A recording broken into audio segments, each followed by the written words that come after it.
भक्तों, समधि कैसा होना चाहिए? समधि ऐसा होना चाहिए, हमारे सभी घरों में कन्याएं हैं और बेटे भी हैं। हमारे जितने बुजुर्ग बैठे हैं, इस सभागार में जितने भी विद्वान श्रोता बैठे हुए हैं, इस कथा के सभागार में वो ध्यान से सुनेंगे। समधि का शब्द ही हमें बता रहा है जिसमें समानता हो, सम प्लस धी। और समानता कोठी की नहीं, समानता गाड़ी की नहीं, समानता विचारों की होनी चाहिए। महाराज जनक और महाराज दशरथ ऐसे ही समझे हैं। लेने वाला कह रहा है कि हमें बहुत मिल गया, और देने वाला कह रहा है कि हमने कुछ नहीं दिया। ये है समधि की बात। हम लोग क्या करते हैं, चाहे जितना दहेज दे दिया जाए, लेने वाला कभी ये नहीं कहता है कि आपने हमें बहुत दे दिया। भक्तों, हम घरों में बेटियां नहीं पालते, क्योंकि हमारे घर में अगर बेटी ने जन्म ले लिया तो लगता है जैसे कोई मर गया हो हमारे घर में। और जब हमारे घरों में बेटे जन्म लेते हैं तो हम लोग रसगुल्ले बंटवाते हैं, ढोलक और नगाड़े डीजे बजवाते हैं। महाराज, बेटियां इतनी बुरी हो गई। अरे, जिस घर में बेटियां नहीं होती हैं वो घर इतना सूना लगता है। जब घर में रक्षाबंधन का त्योहार आता है तो भाई की, उस भाई से पूछिए जिसकी बहन नहीं है, उसकी कलाई सूनी रहती है। भाई दूज के समय पर उसका मस्तक सूना रहता है। और त्योहारों के समय पर जब बढ़िया नई साड़ी पहनकर चूड़ियों की खनखनाहट और साड़ियों की सरसराहट करती हुई हमारी बहनें बेटियां हमारे घरों में आती हैं तो हमारे घर की रौनक बढ़ जाती है। अगर बेटे हमारे घर की आन हैं तो बेटियां हमारे घर की शान हैं।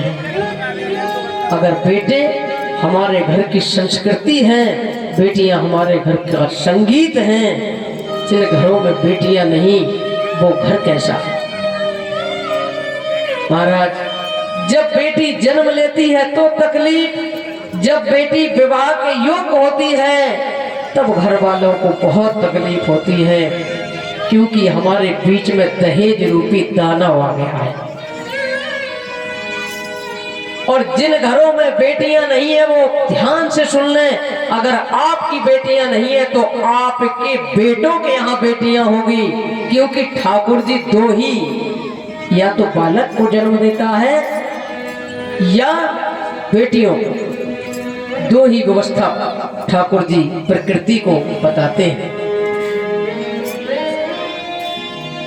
एक बूढ़ा पिता जो गरीब पिता है, वो अपनी बेटी के लिए जब वर ढूंढने जाता है तो जानते हो वहां एक लंबी लिस्ट बता दी जाती है। कूलर, फ्रिज, टीवी, और वो कौन सी टीवी? एलईडी, क्या कहते हैं, 5 लाख रुपया कैश। वो बूढ़ा गरीब पिता वापस लौट कर आ जाता है। जो 4 रोटी खाता था आज मात्र 2 रोटी खाई। घर में किसी ने नहीं पूछा, ना बेटे ने ना पत्नी ने। आज वो बेटी कहती है, पापा आप रोज 4 रोटी खाते थे, आज 2 रोटी क्यों खाई? वो बूढ़ा पिता कुछ नहीं कहता है। पिताजी मैं समझ गई। और धन्य है वो बेटियां जो अपने माता पिता का सिर ऊंचा करके रखती हैं। उस बेटी ने कह दिया, मैं ऐसी जगह विवाह नहीं करूंगी जहां मेरे पिता को जिस जगह से तकलीफ हो, मैं घर पर रहना पसंद करूंगी। महाराज, किसी तरह गरीब बूढ़ा पिता अपनी बेटी का विवाह इधर उधर से पैसे इकट्ठे करके करता है। जो बनता है वो दान देता है। हम पूछना चाहते हैं उन पिताओं को जिनके बेटे हैं, कि जिसने अपने जिगर का टुकड़ा दे दिया हो, अब इससे बढ़कर और कौन सा दान होगा। भक्तों, यहाँ कहा जाता है कि लड़के वाले बड़े होते हैं। अरे लड़का वाला बड़ा कैसे हो गया? क्योंकि वो तो लेने वाला है, और लेने वाला कभी बड़ा नहीं होता, देने वाला बड़ा होता है। इसलिए जो बेटियों के पिता हैं वो बड़े हैं, बड़े उनका नंबर 1 पर स्थान होना चाहिए। लेने वाला बड़ा कब से हो गया? देने वाला बड़ा होता है। और जिसने अपने जिगर का टुकड़ा दे दिया हो, अब वो बाहर का कितना सामान दे रहा है, क्या दे रहा है। भक्तों, जो प्रेम से दिया जाता है उसे दान कहते हैं, जो जबरदस्ती दिया जाता है उसे महाराज दहेज कहा जाता है। और ये दहेज रूपी दानव जब तक हमारे समाज में रहेगा, हमारी बेटियों को ऐसे ही मारा जाएगा।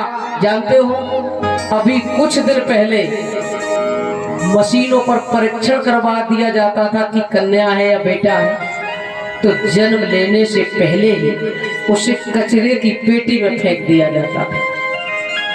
और जिस कन्या का कोई भी दोष नहीं होता था, उस पेटी से आवाज आती थी, पापा मैं तो आपके ओंठों की मुस्कान बनना चाहती थी। और मम्मी से कहा, मम्मी मैं आपकी गोद में खेलना चाहती थी, आपने हमें जन्म ही नहीं लेने दिया। दादी से कहा, दादी मैं आपके मंदिर की एक छोटी घंटी थी, आपने मुझे जन्म नहीं लेने दिया।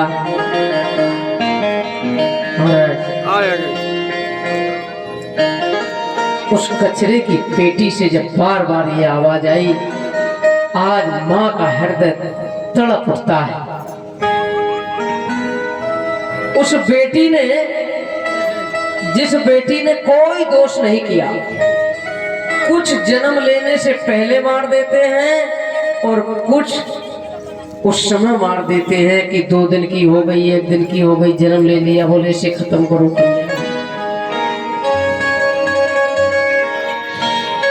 जब बेटी का विवाह करने जाता है, सारी व्यवस्था जुटाकर जितना बनता है उतना दहेज देकर जब कन्या को विदा कर देता है, तो जानते हो जाते ही जाते उधर क्या कहती है माताएं? अरे ये तो कुछ भी साथ में लेकर नहीं आई है। माताएं कहती हैं, इनके पिताजी ने बिल्कुल भी दहेज नहीं दिया है। जो बेटी अभी रोकर आई है घर से, अपनी माँ को छोड़कर, अपने पिता को छोड़कर, अपने भाई और सहेलियों को छोड़कर, अभी उसके आंसू आंखों में हैं। और घर की सासू माता और पड़ोसी लोग कह रहे हैं, बोले तेरे पिता ने दहेज नहीं दिया है। और दहेज को लेके तब तक चर्चा होती है जब तक एक दिन इतना झगड़ा हुआ घर में कि सुनते सुनते वो ताने, वो व्यंग्यबाण, उस बेटी ने खाना पीना छोड़ दिया। और एक दिन घर वालों ने दहेज की खातिर अपने घर की लक्ष्मी को जला दिया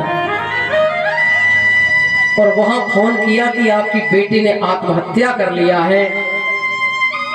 जिस बूढ़े पिता ने इधर उधर से मांग कर धन इकट्ठा किया था, और जब आज तीसरे दिन चौथे दिन ये सुनता है कि मेरी बेटी की आत्महत्या हो गई, जिसे फूलों से सजाकर डोली में बिठाकर ससुराल भेजा था, आज वो गरीब बूढ़ा पिता दौड़ कर जाता है और जैसे ही देखता है जिसे मैंने फूलों से सजाकर भेजा था, आज वहां बेटी की जगह उसकी मिट्टी पड़ी हुई है। पिता का कलेजा फट जाता है। उस कन्या को लेकर घर पर आए और जैसे ही उनका अग्नि संस्कार करने लगे, उस कन्या की आत्मा से आवाज आई, पापा एक बार मुझे ससुराल वालों ने जला दिया और दोबारा तुम मुझे जला रहे हो, मैं 2 बार जलने की पीड़ा नहीं सह सकती हूँ। ऐसा है बेटी का जीवन। हमारे यहाँ हम बहुओं को तो सुंदर लाना चाहते हैं, जब हमारे बीच में बेटियां नहीं होंगी तो बहुएं हमारे घरों में कहां से आएगी। जब बेटी यहाँ से ससुराल में जाती है तो सासू माँ कहती है ये तो छोटे खानदान की है। हमारे संत कहते हैं तू क्या लक्ष्मी के खानदान से आई है। सबसे पहले जब बहू और बेटे घर में आए तो सासू माओ को चाहिए कि वो लक्ष्मी नारायण का स्वरूप समझकर उनकी आरती कर रहे हैं, आरती करने के बाद ही घर में प्रवेश कराएं, ना कि दहेज मांगकर। जो अपने हृदय का टुकड़ा देता है इससे बड़ी कोई दौलत नहीं होती। महाराज आज महाराज दशरथ ने बहुत सारा दान दिया और जब विदा का समय आया तो हमारे गांव से एक बेटी की विदा होती है तो पूरा गांव रोता है। यहाँ तो 4 बेटियों की विदा हो रही है। जब चली विदा, जब सुनी विदा उमड़ी मिथिला, घर घर में फैली चला चली। उर्मिला चली, मांडवी चली, श्रुत कीर्त चली, जानकी चली। आज 4 बेटियों की विदा हो रही है। वृक्षों से उल्टी हवा चली, चंद्रमा चाल भूला अपनी। मानो चंद्रमा चलना भूल गए हो, वृक्षों से उल्टी हवा बहने लगी। जिस घर में वो कन्या रहती है, वो बेटी रहती है, और इतने दिनों तक रहने के बाद जब वो अपना कमरा छोड़ती है तो उस कमरे की एक एक ईंट से आवाज आती है कि तू मुझे छोड़कर कहाँ जा रही है। कितना भी पत्थर दिल बाप हो जो जीवन में कभी न रोया हो, लेकिन जब बेटी की विदा होती है तो पत्थर दिल बाप भी भूल गए, सारा ज्ञान भूल गए और रोने लगे। और आज बेटी की विदा करते हैं।